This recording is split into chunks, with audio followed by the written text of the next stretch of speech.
féliciter qui viennent enseigner à l'université.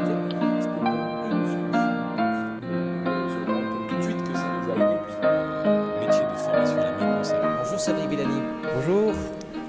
Que retenir de l'étude de l'impact socio-économique des mathématiques en France qui vient d'être présentée ici? Avant toute chose, que cet impact est important et qu'il est comparable en proportion à l'impact des sciences mathématiques chez nos voisins anglais. Et retenir aussi qu'il concerne des fortes parts du PIB, mais aussi une forte proportion d'emplois et en particulier qui touche des secteurs en forte croissance, des secteurs en forte progression technologique. Alors, c'est 9% des emplois et 15% du PIB d'après ces études. On ne se situe pas très loin de la réalité anglaise? Ce sont essentiellement les mêmes chiffres, étant donné des imprécisions qui est inévitable dans ce genre d'études. On peut considérer que sur ces chiffres, on est très proche des Anglais. Cependant, la structuration de ces emplois, leur répartition par secteur est assez différente. Et cela reflète la différence des économies. Du côté anglais, plus de poids sur le secteur de la finance et de l'assurance. Du côté français, plus de poids sur l'industrie. Quelque chose de plus diffus aussi du côté français.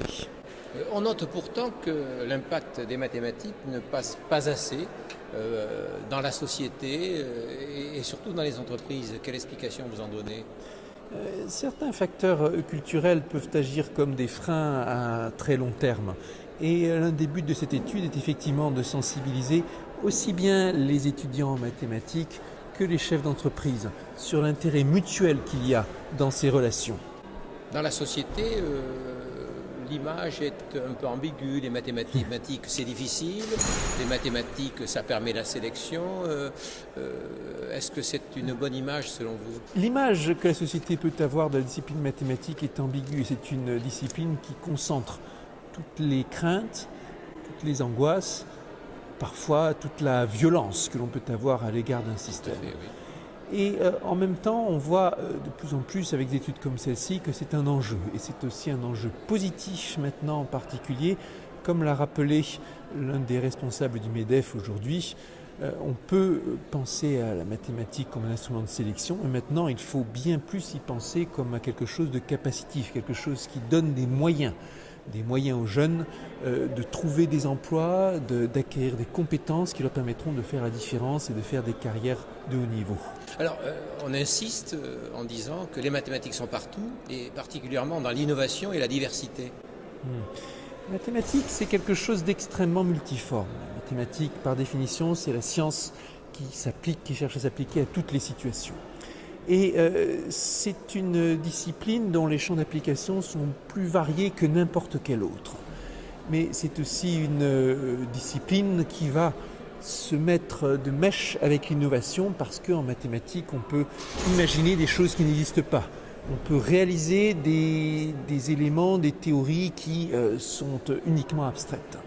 Vous l'avez dit, il y a une vingtaine d'années, il y avait une fracture, je ne sais pas si c'est le mot que vous avez utilisé, mais on pourrait l'utiliser entre des mathématiques pures et ce que d'aucuns parlaient de mathématiques appliquées.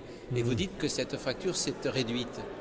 Oui, le fossé était très important il y a encore une vingtaine d'années entre mathématiques pures et mathématiques appliquées. Maintenant, la fracture s'est réduite parce qu'il y a eu tellement de va-et-vient entre ces disciplines, tellement de ponts qui ont été tissés, qu'on s'est fait à l'idée maintenant d'un continuum entre la théorie et les applications, dans lesquelles parfois une théorie a des applications considérables, dans lesquelles parfois une application inspire une nouvelle théorie ou suscite son développement. Et nous sommes très heureux de cette évolution. On a vu combien elle était profitable à la fois pour la discipline et pour le monde de l'industrie. Les progrès restent à faire de manière importante. Il y a quelques obstacles institutionnels, mais les plus importants sont d'ordre culturel. Alors, l'université produit en France, ce sont les chiffres, à peu près 500 docteurs en mathématiques. Pourtant, les études internationales, et en particulier l'étude PISA, montrent que nos collégiens sont plutôt mal placés dans la compétition des pays de l'OCDE. Alors, n'avons-nous pas une crainte, ou n'y a-t-il pas un risque à ce que justement on assèche le flux de mathématiciens et qu'un jour peut-être on n'aura pas assez de mathématiciens à l'université? Cette crainte d'un assèchement du nombre de mathématiciens est effectivement partagée par beaucoup. Dans le même temps, nous voyons ce mouvement de désaffection pour les carrières scientifiques qui se met en place et qui est général et qui n'est pas particulier à la France. Nous voyons aussi le fait que nous avons des difficultés au niveau du collège en particulier dans la formation de nos jeunes, le raisonnement mathématique. Les principales difficultés d'ailleurs relevant à mon avis de facteurs autres que la discipline mathématique, mais des questions d'ensemble du système, des questions systémiques.